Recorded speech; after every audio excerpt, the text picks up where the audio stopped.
มึงสำนีฮอดาวสวัสดีทุกคนครับใกล้เราเตาเยอะงูหนาวกติอลอนแกลออดน้ำมาหอมน้ำบุนะเปิดกติเปิดแกลเราเตาฮอดนุก็เตาตั้งกักคุยไหนก็แจกรับรำซายแต่ประสายก็ได้เห็นเลยไปดอกก็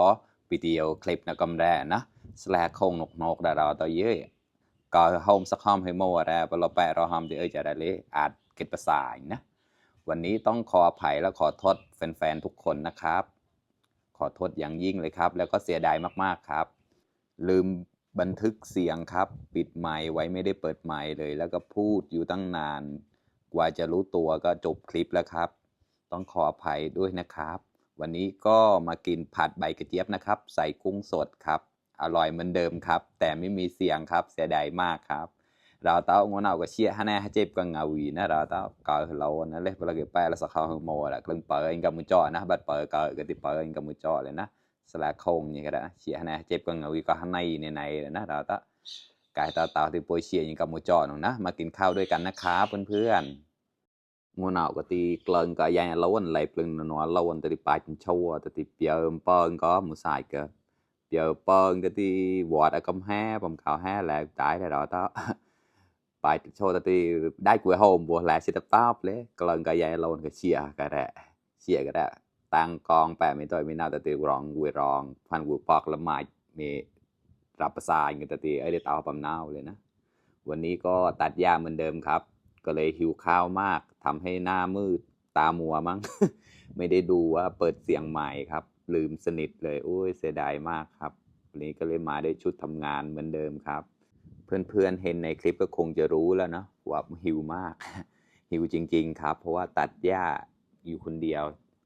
แต่ก็ใกล้จะเสร็จแล้วครับเสร็จนี้ก็จะใส่ปุ๋ยครับก็เลยเร่งนิดหน่อยครับช่วงนี้ก็เลยทำอะไรผิดพลาดหลายๆอย่างมากเลยแต่จริงๆคลิปยาวกว่านี้เยอะอันนี้ตัดออกไปหมดเลยครับเพราะว่าไม่มีเสียงไงไม่รู้จะเก็บไว้ทำไมใช่ไหมแต่อันนี้ก็6 นาทีกว่าก็คือว่าเยอะแล้วนะตัดออกไปเยอะเลยครับเสียดายมากๆครับตั้งใจไว้ยังดีเลยครับวันนี้ว่าจะกินผัดใบกระเจี๊ยบครับเพราะว่าไม่ได้กินนานแล้ว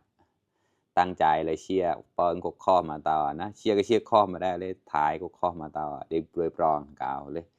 ชาวแน่เจ็บนะกูเชียร์มาแล้วแน่เจ็บก็เงาวีที่อยากตั้งกองเชียร์เอ้มรองคลายสัมพนายนูใจก็เชียร์ไปหมอเนี่ยปรองหมอไปแล้วตอนที่แตกตอนที่ละต่อเต่าก็ประสานเลยหมอก็ตื้อได้ก็จบตัวประสานในมันนี้ก็มันแฉะเต่าอ่ะอย่าติมาเราไปกลัว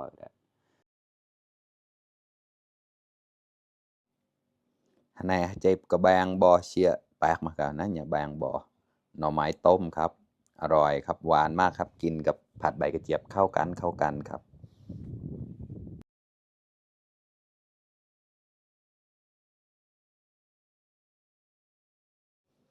มาครับเพื่อนๆกระดาษกระหมูปานตุดเต่าอมอกนะครับเปิดผักเสียงนะบลาแปะเนี่ยก็ในจีแยนะจีแยเสียงไปเลยผักชีหอมตะเปลดผักชีเสียข้อมาครับแปลงมาแปลง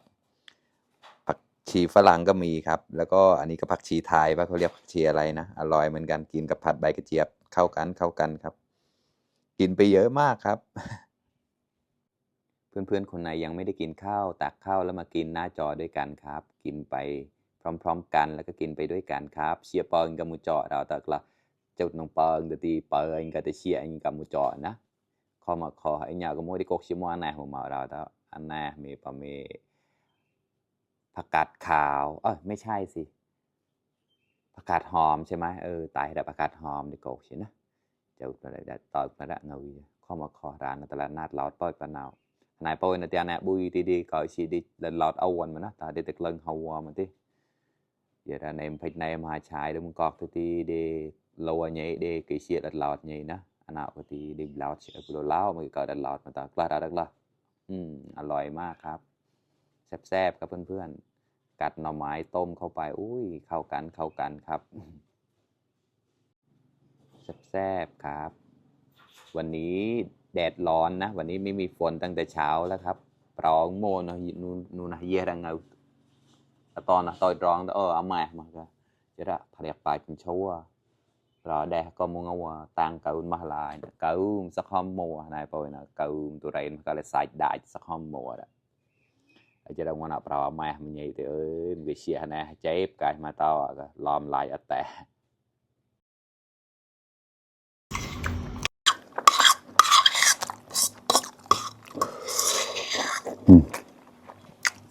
แล้วมึงมาเนี่ยแล้ว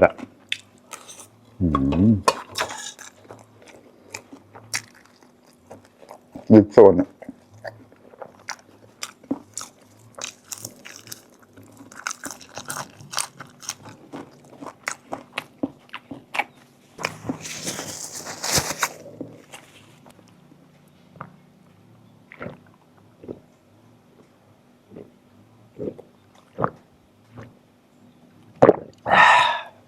ไก่เราแล้ว